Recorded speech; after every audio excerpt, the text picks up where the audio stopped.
Starting అంటే ఇప్పుడు కొన్ని సందర్భాల్లోని ఒక ముఖ్యమంత్రి ఎలా రియాక్ట్ అవుతారు, కొన్ని సందర్భాల్లో ముఖ్యమంత్రిగా రియాక్ట్ అయితే సిచ్యువేషన్స్ ఎలా ఉంటాయి, ఇవి మెయిన్ ఒకసారి మనం ఆలోచించుకోవాల్సిన అవసరం కూడా ఉంది. ఎందుకంటే ఈ మధ్యకాలంలో మీరు జరుగుతున్న మొన్న ముచ్చుమర్రి ఇష్యూ మనకి అందరికీ తెలుసు. నంద్యాల జిల్లాలోని ముచ్చుమర్రిలోని ఒక చిన్న పాప 9 years బేబీ అమ్మాయి అత్యాచారానికి గురయ్యి అమ్మాయి హత్యకి గురయ్యింది. ఇప్పటికీ కూడా అంటే బాడీ కూడా ట్రేస్ అవుట్ అయ్యే పరిస్థితి కూడా కనిపించలేదు. సో ఇటువంటి సిచ్యువేషన్స్లోని మాట్లాడేటప్పుడు కూడా చాలా క్లియర్గా ఇటువంటి సంఘటనలు ఎందుకు జరుగుతున్నాయి, ఇది ఒక ఎత్తు అయితే నిన్ననే మనం చూసాం ఒక 6 నెలల పసికందు నిజంగా వాడిని రాక్షసుడు అనాలో వాడిని ఏమనాలో కూడా అర్థం కాని పరిస్థితి ఉంది.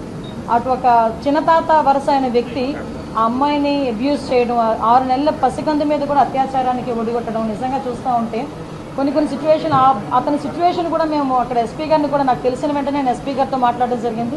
ఎస్పీ గారు చెప్పడం కూడా ఏంటంటే కంప్లీట్గా తాగిన మైకంలో, ఎంత తాగాడంటే ఈవెన్ పోలీస్ స్టేషన్కి తీసుకొచ్చిన తర్వాత కూడా అతనికి తెలివి రాలేదు, అప్పటికి కూడా అదే మైకంలో ఉన్నాడు.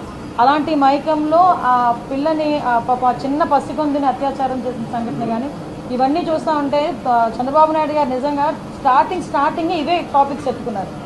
మేము కూర్చున్న తర్వాత అసలు ఎందుకు ఈ పరిస్థితులు వస్తున్నాయి, ఎందుకు ఇటువంటి సిచ్యువేషన్స్ ఎందుకు మనం ఎదుర్కోవాల్సిన అవసరం వచ్చింది, ఎందుకు లిక్కర్ మీద గాంజా మీద డ్రగ్స్ మీద మనం ఎట్టి పరిస్థితులు ఉక్కుపాదం మోపాలి. ఈ గంజాయి మత్తులోని కానీ డ్రగ్స్ మత్తులోని కానీ ఈ మద్యం మత్తులోని కానీ వీళ్ళు చేసిన అరాచకాలు చూస్తూ ఉంటే ఎక్కడో ఒకటి వీళ్ళకి ఫుడ్ స్టాప్ పడాలి అనే ఉద్దేశంతో ఎస్పెషల్లీ ఈ 2 కేసుల విషయంలో మనకి విజయనగరం జిల్లాలోని రామభద్రాపురం మండలం జీడికి వలసలోని జరిగిన 5 నెలల పసికందు మీద జరిగిన అత్యాచారం కానీ ఇప్పుడు ఈ మచ్చుమరిలోని అమ్మాయి హత్య విషయంలోని కానీ చాలా సీరియస్గా స్పందించి గౌరవ ముఖ్యమంత్రి గారు ఈ 2 ఇష్యూస్కి కూడా ఒక స్పెషల్ కోర్టును కూడా ఇమీడియట్గా ఏర్పాటు చేసి ఆ స్పెషల్ కోర్టు ద్వారా అతి తొందరగా నిందితులు ఎవరైతే ఉన్నారో వాళ్ళకి శిక్ష పడే విధంగా చేయడానికి ఆదేశాలు కూడా జారీ చేయడం జరిగింది.